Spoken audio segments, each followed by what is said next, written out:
You know what they say about putting lipstick on a pig, right? Well, try as they might to defend Kamala Harris, but the truth of the matter here really is that there isn't much substance to her canned responses across interviews. So I was raised as a middle-class kid. I grew up a middle-class kid. I grew up a middle-class kid. I believe in the ambition, the aspirations, the dreams of the American people. You know, we have ambitions and aspirations and dreams. The ambition, the aspiration, the dream. I started my career as a prosecutor. I was a career prosecutor for most of my career. Having a background as a prosecutor. I intend to create an opportunity economy. Developing and creating an opportunity economy. What I imagine and believe and call an opportunity economy.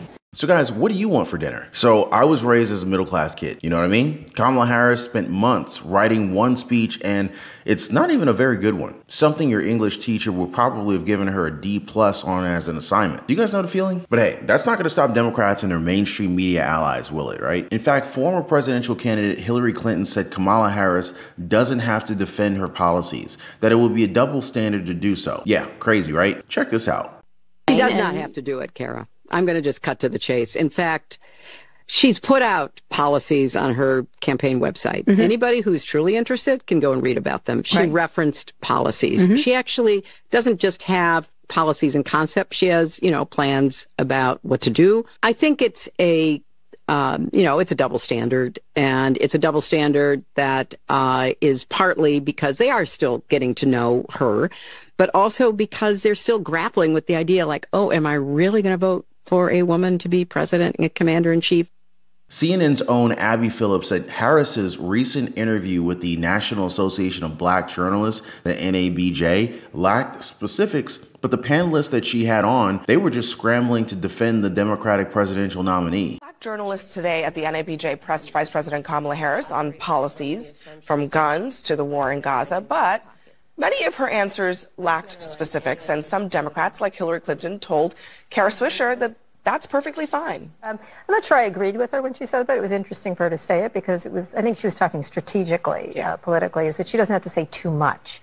I think probably most people agree they should say more because, as Audie Cornish of this network said, a lot of people are Kamala curious. And if you look at the statistics, I think Kirsten talked about them last night, Kristen did, that people want to know more from Kamala Harris. This is at the heart of what voters want to know about her. She should have something that is really quick and understandable.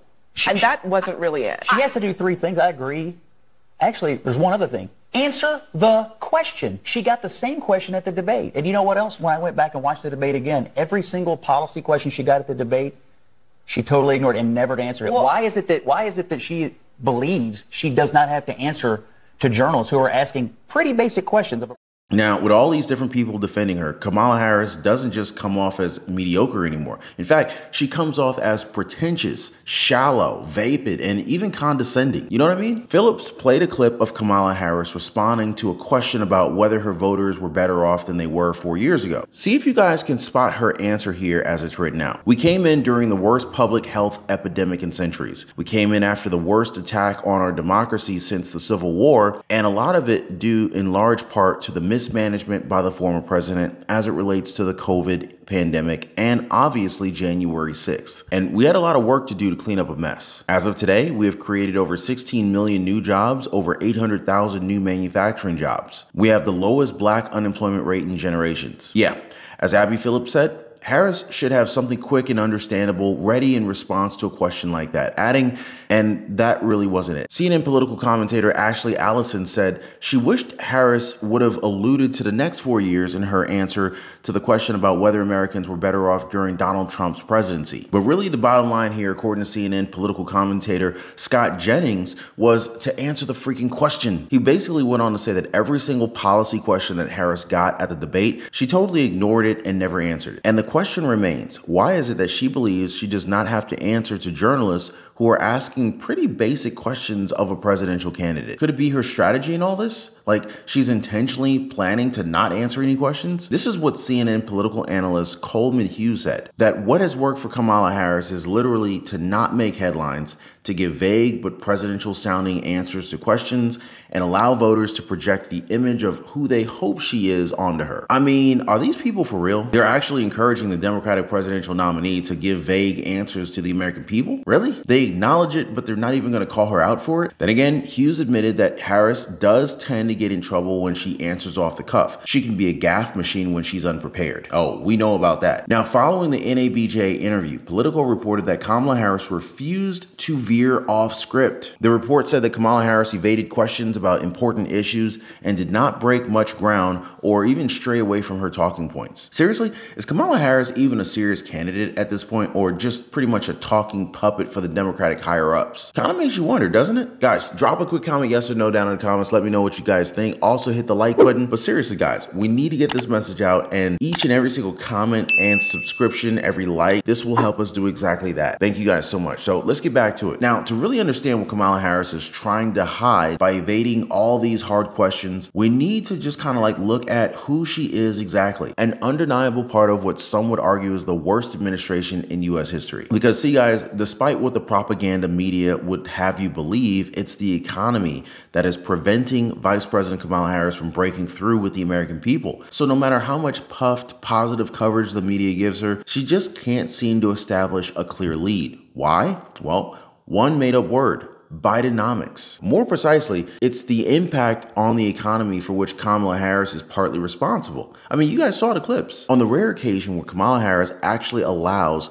someone from the press to publicly ask her about the economy, she gives the strangest answers. You could even call it weird if you want. During the ABC News presidential debate, David Muir asked her, when it comes to the economy, do you believe Americans are better off than they were 4 years ago? And guess what? Kamala Harris said that she was raised as a middle-class kid and gave a clumsy biographical answer which included zero policy. A few days later, during her only interview since the debate, her response to a question from anchor Brian Taff about her specific plans for the economy, it was better memorized but equally unresponsive. And yes, it was still about growing up as a middle-class kid, that she grew up in a neighborhood of folks who were very proud of their lawn. Y'all remember that line, right? Because what else would she talk about? Bidenomics? For nearly 4 years, she and Joe Biden have been claiming that Bidenomics would bring down the cost of living, invest in infrastructure, empower families, and make life better for all Americans. Well, here we are 4 years later, and it just simply hasn't happened. And hey, that's not going to stop her from making the same claims about her mystery plan on the campaign trail. Don't believe me? Just look at the numbers. Rasmussen reports found that only 20% of Americans wanted policies in general to stay the same. Nearly 3 out of 4, or 73%, do want things to change. Only 23% said economic conditions were improving. By contrast, 52% said that things were getting worse. In parallel, Scott Rasmussen, a separate polling outfit, reported that only 26% of Americans thought that the economy was excellent or good. Now, a full 74% rated the economy poor. Do I even have to say it? If you are the candidate of the incumbent White House party and only a quarter of Americans think that the economy is good or improving, well, you have a huge problem. But hey, let's not talk about that, right? Instead, let's talk about Kamala Harris growing up as a middle-class kid and her favorite phrase, what can be unburdened by what has been. Because being on video saying that you would shut down fracking on your first day in office would kill more than 105,000 jobs in Western Pennsylvania. It just kind of compounds your problem. So let's not talk about that, I guess. Do you know what the strongest argument against Kamala Harris right now is? The fact that Americans go to the grocery store every day. And what happens there? Well, people are reminded every day that the Biden-Harris administration has made everything too expensive. And again, she's the current vice president of the country, arguably the second most powerful person in the United States right now. If she wants change to happen, why not just start now? Or better yet, why couldn't she have started 4 years ago? Well, I doubt that we're really going to get any kind of meaningful answers to this, because it's less than 2 months away from the most important election of our lives, and Kamala Harris is nowhere to be seen. The vice president wants to be a champion of democracy that she's barely speaking to the voters that she's counting on. Since July 21st, she's given only 3 interviews and held 0 press conferences. Now, let's remember, it's the same strategy used in Joe Biden's 2020 campaign. Hide the candidate in the basement and hope correctly that the legacy media will cooperate and go easy on them. I mean, we see the same thing with Democratic VP Tim Walz with just 4 interviews and no press conferences. I mean, it's just unbelievable that their campaign thinks that they can get away with this, but apparently it can. But I guess this approach is necessary for them, especially since Kamala Harris was only placed on the ticket after Joe Biden's senility became way too severe in public for those to camouflage efforts to work any longer. But also the fact that Kamala Harris has a history of flip-flopping on key issues, something that the media often overlooks. Meanwhile, Walz is still notorious for his failure to prevent the largest COVID fraud case in the country. $25 million stolen from funds that were supposed to feed children, not to mention his handling of the Minneapolis riots following George Floyd's death. Now, to compare, the Republican candidate Donald Trump and his running mate J.D. Vance, they've done over 70 interviews and press conferences in the exact same period. J.D. Vance alone has done more than 7 times the combined total of Harris and Walz. Talk about transparency. 70 versus 3? That's a no-brainer. But let's put it this way, guys. I totally get why Harris is avoiding the spotlight. I mean, she oversaw the Biden administration's border disaster as the borders are, allowing millions upon millions of illegal migrants into the country. At least according to Federal Reserve Chair Jerome Powell, has contributed to rising unemployment. Harris, a longtime leftist, has also supported controversial policies from hating Israel and backing sex change surgery for ICE detainees to plenty of other woke madness. I guess her silence this campaign season does say a lot. Well, guys, the great wealth transfer is in full effect. And, you know, whether it's Donald Trump that ends up winning the election or if it's Kamala Harris, oh God, we're in a world of a pickle, as my grandfather would say. Our freedoms are being stolen, guys. Credit card companies are out to get us. And if you don't understand the game, well, you end up getting played by the game. Now, if you're anything like me, guys, you know, you were probably out of shape, maybe in debt, living paycheck to paycheck, and just feeling like the system is just completely taking advantage of you. I remember for a long time, I could rarely ever get any time to spend with my wife. And it's kind of funny because where I used to work with a lot of married men. And a lot of those married men would always complain about their spouses as if they really just didn't even like their spouses, which is sounding like a pretty horrible situation. But that was the case for many of them. They didn't like who they were married to. But I was different. Anyway, through trial and error and through a lot of pain, I figured out how to gain freedom and also lose a lot of weight and actually get in shape. And guys, I'm gonna be honest with you, that was a game changer. To no longer be living paycheck to paycheck, figuring out how to get the credit cards to pay me, the power of a strong credit score. I pay thousands of dollars less per year for the same house as my neighbor just because my credit is better than his is. And this is not to brag. I mean, but this is the truth. The banks are literally taking advantage of the poor. It's like the people who can least afford it, they're charging the poor what is like unofficially called a poor tax or a tax on the poor. I mean, I'm now at a point where, you know, like, number one, I don't pay for credit cards. In fact, credit card companies pay me to use their cards. And I figured out how to build a lifestyle that is just ultimately very, very healthy. I lost a tremendous amount of weight and I put on a lot of muscle. But when I was struggling, I wish I knew people who knew these things. So anyway, I decided to create a community of like-minded people who are also interested, just like me, in living better. So if you guys want to join my community, it's called the Liberty Pursuit Network. It is brand new. Come on over. I'd love to have you guys and join like-minded people. Be positively motivated by others who are also on the same pursuit. So I'm going to leave a link for you guys so you can join me over on the Life Pursuit Network in the description down below this video. So check it out, guys, and let's not be a victim of this great wealth transfer that is taking place right now. And so, guys, this is what we're dealing with right now. And I think it becomes very simple when you put it this way. If you're going to vote with your wallet in mind. It's as simple as that. Much simpler than asking the vice president what she plans on doing for the economy. There's a reason as to why they hid Kamala Harris for more than a month after being handpicked by her party. There's a logic to this, guys. Kamala Harris is not fit for speaking engagements where she doesn't have a script. You can cite the debate all you want, but we know for certain that she was prepared for that ABC debate. We can say that because all of her answers from then are still being repeated today, much like what she and Tim Walz continue to tout about their plan for the economy. They keep circling back to their middle-class life when that doesn't even answer the question at all. Don't take my word for it, just watch this. So I was raised as a middle-class kid. I grew up a middle-class kid. I grew up a middle-class kid. I believe in the ambition, the aspirations, the dreams of the American people. You know, we have ambitions and aspirations and dreams. The ambition, the aspiration, the dream. I started my career as a prosecutor. I was a career prosecutor for most of my career. Having a background as a prosecutor. I intend to create an opportunity economy. Developing and creating an opportunity economy. What I imagine and believe and call an opportunity economy. And I want you guys to watch the body language here as Harris finished up her interview at the NABJ. Do you see the looks being shared here? And the VP doesn't even have the decency to look at the crowd before exiting. She just kind of waves them off because she knows that she bombed again. New polling is in today on the swing states from the Hill and from Emerson College. We'll get to the average point in a moment, but all of these polls right here, this is one poll, but all of these polls in the swing states, every single one of them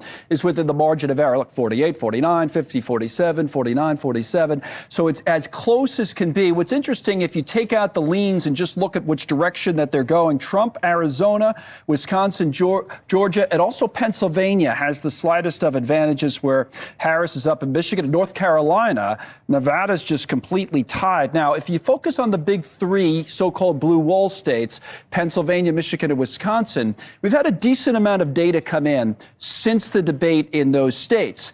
And it's close. Very, very close. And it is this fact that is pulling down her numbers in the polls. They hid her for way too long, and now everybody's waiting on her words. The problem is that it's been disappointing for many voters, especially independent voters who are still choosing between her and Donald Trump. Now, it's also very evident that mainstream media is shocked that Kamala Harris doesn't have as much support. I'm not shocked, though. I mean, she's been shown to have rallies with thousands of supporters, and yet it's hard to find one organically. Check out what CBS News said about finding supporters for the VP. We had so much fun, but what was really incredible is in every single restaurant of the people willing to talk to us, we could only find one Harris supporter in every restaurant, and we left no stone unturned. I approached every single person. I believe that she would have gotten a better number if she notified Harris's team so that they could have bussed in more of a crowd. But it's this unpopularity that's being highlighted at the moment. A Rasmussen survey shows much of the same voters are connecting Harris to the poor performance of President Biden. And it makes sense because she's already in the White House, guys. The numbers show that more than half of voters feel as if Kamala Harris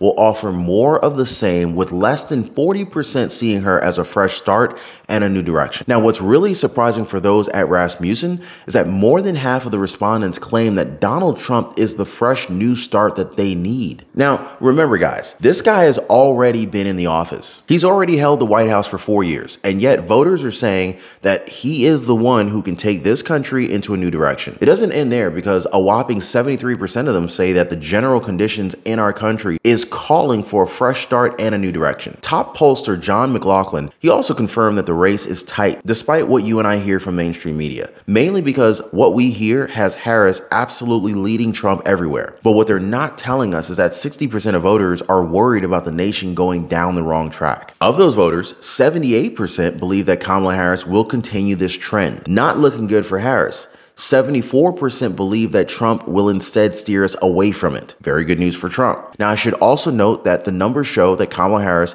is in for a steep drop in the polls, especially as she has no choice but to continue to hold interviews where she's left to answer off the cuff. Those never work out well for her. And it's for this reason, guys, as to why her team is basically begging Donald Trump for a debate rematch. One where they can have control once again, maybe do another 3-on-1 like they did during the ABC News debate, and place moderators who would fact-check Trump at every turn. Her team likely knows that the more voters learn about her real views, the worse it will be for her. And the same thing goes for Tim Walz. This seems to be a deliberate effort to withhold important information, preventing Americans from making an informed choice in November. And none of the so-called guardians of democracy seem to be concerned about it. So let me know if I'm making sense to you guys. Are you seeing the Kamala Harris crisis like I am? Drop a quick yes or no in the comments down below, guys. We'll pick it up again in a future update. In fact, I'm already already working very hard on the next one right now as we speak. So make sure you guys do not miss it. Hit the subscribe button, tap the notification bell right after. And while you guys are waiting, I highly recommend checking out our other videos on this channel. We have a recent one where we dove into Kamala Harris's supporters dropping major tea on their president,